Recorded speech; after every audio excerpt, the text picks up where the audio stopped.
What's up, y'all? My name is JR, and for those of you who don't already know, I'm a huge movie and TV nerd. If you're new here, I appreciate you taking the time to check out my channel. I hope you consider sticking around and joining the film community I'm trying to build here on YouTube. So in today's video, I'm going to be giving my reaction and review of the first episode of Season 2 of the Apple TV dark comedy series, Bad Sisters. And just so you guys know, this video will contain spoilers, so if you haven't gotten around to watching these episodes yet, and you don't want to know anything that happens in it, you might want to exit this video now. And with that being said, no more wasting time. Let's get into it.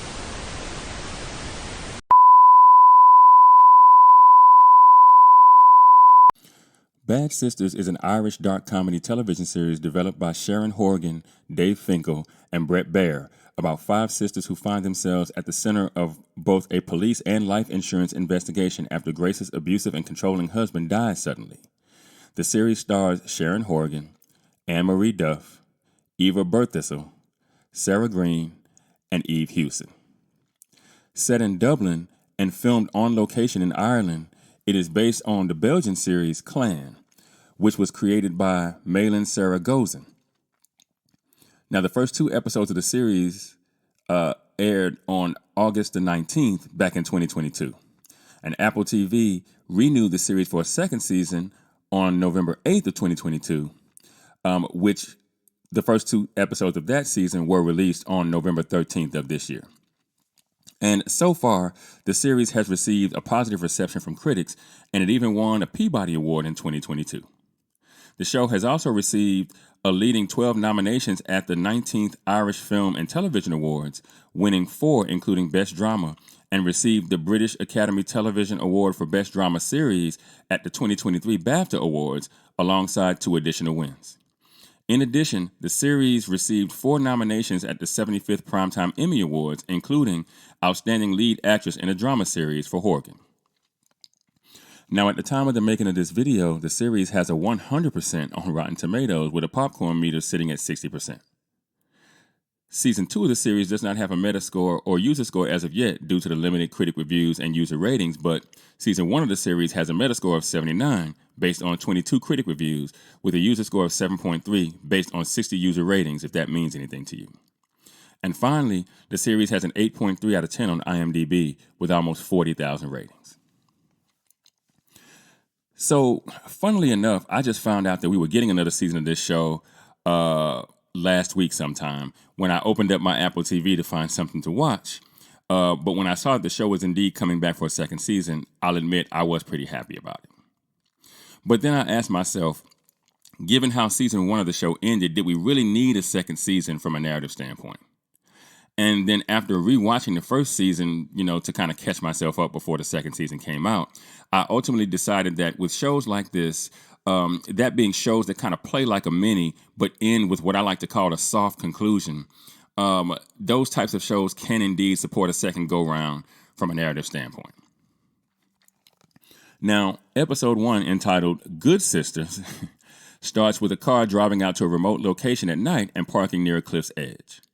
The sisters, except Grace, remember that, get out of the car and they pop the trunk, and we see that there's a body wrapped up in the back. Now, the body moves suddenly as the sisters all stare at it, and they all turn tail and run away. Now, from there, we go back into the past and we see that Grace has found a new guy, Ian. She's laying next to him in bed asleep, and while she's asleep, she chokes him, essentially waking him up. The pair have a laugh about it, and he playfully agrees to marry her. Now, we see next the women at the horse track, dressed nicely, preparing, for the wedding, and Roger is there with a woman, Angelica, who seems to know Grace. Now, Roger claims it's been a while since he's seen Grace. Keep that in mind as well. Now, Angelica explains that Roger always held a candle for her, which seems to embarrass him. Angelica goes to place a bet on the race, and Grace invites Roger to the wedding. The sisters then bet on the race as well, and funnily enough, they end up winning, whereas Roger does not. Now, from there, we see the police pulling John Paul's father's body from the lake behind the house. We then see Una a new detective approached Fergal Loftus, a senior detective, on the golf course during a round with a friend, and she tells him about the body. Fergal and Una then arrive on scene and they inspect the inside of the house, the backyard, and then eventually the body itself. He's then told by a forensic unit officer that John Paul Williams used to live at that address. Now, from there, we see most of the sisters back at Eva's house preparing food for the wedding. Now, they call for Becca, and we see that she's upstairs in bed with what appears to be, I guess, her new boyfriend. But she gets up and she gets dressed in time for the wedding. Eva then walks Grace down the aisle at said wedding, and she gets married to Ian in a medium-sized ceremony in Eva's backyard. We then see Detective Loftus back at the office being fussed out by Detective Superintendent Howlett about how he dug up John Paul's body 2 years ago because he thought his life had been under threat and then closed the case thereafter, embarrassing the department, all while missing the fact that his father's dead body was in the pond behind his house. He accuses Detective Loftus of being incompetent and explains that he wants to know exactly what happened in the house. He goes on to explain that if he messes up again, his retirement will be in question. He finishes by explaining that he wants heads arrested and sent down, and that Una Houlihan will be staying on to work with him, to his chagrin. Now, back at the wedding reception, Grace is enjoying herself as Roger and Angelica look on from the house. And we learn that she met Angelica while she was doing some volunteer work, after the whole ordeal with John Paul. We also learn that Bibi and her partner are going to try and have a baby via a surrogate with an egg donor. Well, not a surrogate, I believe, but just with an egg donor, excuse me. And Ian gives a wedding toast as Roger listens with a somber look on his face. And as this is all going on, Becca is throwing up inside a potted plant. So, being the youngest, you feel me? Meanwhile, Una is at home studying John Paul's file. Now, back at the wedding, Ursula says an awkward goodbye to her ex-husband and his young hot girlfriend before creeping upstairs and sneaking a pill of some kind before Bibi enters the room, and they talk about the egg donor before Angelica appears, talking as if she has intimate knowledge about the women. Keep that in mind. Now, in the backyard, Grace and Ian share a dance before Roger cuts in and accuses Grace of forgetting about him before he explains that he feels bad about what they did. Remember, he helped Grace move the body after she killed John Paul at that, remote house in the woods at the end of season 1. And look, you don't do that for a woman unless you care about her, probably more than you should, right? And as they dance and talk, Angelica looks on from the house. A little jelly. Meanwhile, the rest of the sisters feel the need to rescue her, so Eva suggests the tossing of the bouquet. And when she finally tosses the flowers into the air, Angelica knocks Eva down and she catches them. It's a pretty funny scene. So the next day at the police station, Una interrupts Detective Loftus's lunch to tell him that the body that they found was John Paul's father. She asks if she should inform the next of kin, and he says yes before asking if she knows who it is. She then explains that it's Grace Williams, which seems to spark a thought in Detective Loftus's brain. Angelica arrives at Roger's house to find him watching television. She explains that something's going on at the old Williams house with everyone in hazmat gear before asking Roger what's wrong with him. She then asks if he knows something about what's going on at the Williams place, and he denies it before getting up and leaving the house. I thought that was kind of weird that she would ask him if he knew something about it just like that, but okay. Now, back at Grace's house, she hangs towels on the line outside when she gets a call from Roger that she ignores. Bad idea, bad politics. She then goes inside and has a glass of wine before getting another call from Roger that she also ignores, just as the detectives arrive at her house. Now, Detective Loftus is surprised to find that Grace is already married again, which I also thought was a bad move. He then asks when the last time was that she saw John Paul's father. She explains that it's been years that he walked out on his wife. Now, Detective Loftus then explains to Grace that they found her father-in-law in a suitcase in the pond of the Williams family home. Now, Grace acts shocked at the news. Her husband then arrives at the home, and the detective takes their leave, claiming that they just needed to pass on the news to the next of kin. They introduce themselves to Ian before exiting the home. Now, once outside, Detective Loftus asks Grace about the insurance payout from John Paul's death. And Grace gets defensive, another bad move, asking what that has to do with him. He explains that he was the one who signed off on John Paul's exhumation and that he hasn't heard the end of it from his bosses, so it has everything to do with him. Now, Grace explains that she dropped the claim so her daughter wouldn't know that her father took his own life. Detective Loftus remarks that it was a lot of money to lose. It was almost £1 million. Grace explains that it didn't feel like she had a choice. Detective Loftus then offers his condolences, and the pair take their leave, headed to a place called the Gravediggers, right? Now, Ian asks Grace what the guards wanted, and she explains simply that a dead body was found. Now, keep that in mind. She doesn't go into detail. Now, at the Gravediggers, which it turns out is a pub, in case you were wondering, Una explains that she doesn't believe Grace about the claim. Detective Loftus remarks that it would have been an odd way for John to commit self-deletion. Una then remarks that Grace was awfully quick to remarry before Detective Loftus leaves the keys to the car with Una and tells her that she can go, and he enters the bar. Now, inside the bar, Detective Loftus sits deep in thought as he reviews text messages from a Thomas Claflin. Remember them, right? The life insurance guys. He then calls Claflin, but only gets his voicemail, and he leaves a message stating that he needs to talk to him about the Garvey sisters. Now, back at Grace's house, the doorbell rings, and Grace finds Roger traipsing around in her front yard in the dark. He explains that the police found a body at the Williams place. She explains that she knows, but that it has nothing to do with them. Roger explains that he needs to unburden himself, that it's only a matter of time before they're found out. Grace tells Roger that he's scaring her. Roger explains that she could unburden herself too. Grace then grabs Roger by the collar and violently shakes him, claiming that if he tells, he would be hurting her sisters as well as her daughter, and that he has to hold fast and keep their secret. All of this while, Ian comes to the front door and he sees them together before Roger finally leaves. Now, back at Roger's house, he enters looking for the liquor, right? I mean, I can see that. Angelica asks him what's going on, that she's a woman of the church and that she knows what guilt looks like.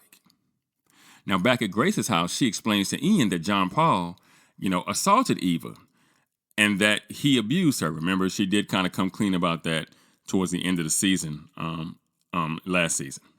Ian tries to comfort her before she whispers to him that she killed him. Now, upon hearing this news, Ian looks shocked as she reiterates that she killed her husband, that Roger knows, and says that he's going to tell the police. Ian then grabs his keys and attempts to leave as Blained, her daughter, watches from the stairs.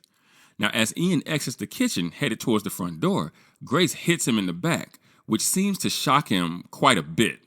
Again, we then hear Grace crying profusely as Blained lays in bed upstairs, seemingly confused, covering her ears with a pillow. Now, the next morning, we see Blained running to Eva's house, dressed for school, and Eva runs on her treadmill, eating bread, by the way, that's hilarious, as Becca and her boyfriend enter the room and interrupt her. At that point, there's a knock on the door, and Blained enters, telling the sisters that Ian left and that her mother had been crying all night. And then finally, we see Grace laying in bed alone, looking scared to death. Cut to black. So look, I get why the start of this episode peeks into the future, right? The writers are trying to establish a sort of storytelling style by mirroring what they did in the pilot episode to some degree, showing us a precarious situation and then rewinding so that we can all see how they got there. But I have to say I didn't love this, mostly because it shows me that the sisters haven't really learned anything from what they went through last season, which makes me want to see them brought down more than I would have if, say, they had been chill, trying to kind of, get their lives right. And I already know that the sisters aren't likely to be punished by the state here because women never are in these dark comedy sorts of shows. At this point, I think it's just kind of like a rule of the genre. But in this case, I think it would have been much more of a surprise if we had seen something go down later in the season as opposed to starting off the season with something crazy going down and then rewinding, because now it's going to affect how you watch the entirety of the season, in my opinion. And also, I just feel like Grace is starting to give off super violent vibes this season. She seems aggressive with men for almost no reason at all. She starts off the episode by choking Ian in his sleep. Now, I know she was sleeping as well, so that, I was willing to give her a pass on. But later in the episode, she grabs up on my man Roger super aggressively when he says that he may need to unburden himself. And it's not his fault, because, that's why you don't include people in your murder plots, right? But then, when she is forced to finally tell Ian that she killed John and he tries to leave, she punches him in the back, with two hands. And I know some of you may be thinking that, well, she didn't really hurt him. But you can see that he turned around and looked at her like he was absolutely bothered by the fact that she was putting her hands on him. I personally think he saw the choking in his sleep completely differently once he found out that Grace had killed her ex-husband. And speaking of ex-husbands, I thought it was absolutely the height of stupidity for her to remarry after that whole ordeal. I just think you just got to take the L and stay single, man, because people are watching. Especially it seems like they live in a small town where everybody knows everybody, so people are definitely watching. I also thought it was stupid to ask Roger to help last season for the very reason that seems to be plaguing her right now, right? The more people involved in the situation, the more likely it is that you get caught, because the more likely it is somebody tells. And in this culture, they drink a lot. So all you need is for somebody to get pissy drunk and then just start going, man, I feel bad about that dude we killed. And now you got a problem. What does interest me this season, besides whether or not Grace will be held responsible for John Paul's murder, is whether or not Blaney will ultimately find out that her mother killed her father, and if so, what the blowback of that revelation might be. It doesn't look like either of the Claflin brothers will be involved in this story this season, or at least not three-dimensionally, as Becca has moved on, and it felt like both the brothers' character arcs had reached a fairly satisfactory end, though I suppose there could be room for a cameo at some point this season. I don't know. I guess we'll see, right? But it looks as though Angelica is absolutely going to be a pain in the ass for Grace and for the sisters this season, to the point where I wonder if that might have been her body wrapped in the trunk in the cold open. As she totally feels like a one-season wonder, a completely expendable character that the sisters might kill off to keep her from outing Grace to Detective Loftus and Una, because Loftus will certainly be on Grace's ass like 5 minutes to 11 for the duration of this season. And given that fact, I sincerely hope this show doesn't make the mistake of killing off a cop to keep this party going. Because look, Bloodline on Netflix did that very thing at the end of season 2. And I personally thought that was the beginning of the end of the story's impact and effectiveness. And I just hate to see that happen here. Now, overall, I give this episode a 70%, or a 7.0 if you're thinking IMDb score. This show lives in a weird space where it's more zany than it is funny. And with that being the case, the story beats really do matter more than they would if there was some laugh out loud moment every other scene. My point is, for a comedy, dark or not, this show seems to take itself a little more seriously than you might expect, given that Sharon Horgan of Catastrophe fame is the showrunner as well as a writer and executive producer. I love Catastrophe, by the way. And speaking of the writing, I think this show is fairly decently written, and the acting is equally acceptable. I just hope the story doesn't get too far off the rails. But what do you guys think? Have you had a chance to watch the first episode of the second season of Bad Sisters? If you have, do you like where the story's going? Let me know in the comments. And for those of you that might be new to the channel, be sure to like and share this video. If you really like the content, be sure to subscribe and hit that notification bell. That way you'll be notified whenever I drop a new video. You can also now support the channel by leaving a super thanks. If you should feel so inclined, I'd greatly appreciate it. Also, be sure to go and check out themaskscreenwriter.com for more television and film reviews and info on my upcoming film projects. And with that, I'm going to go ahead and get out of here. I got screenplays to write. And I'll catch y'all in the next video.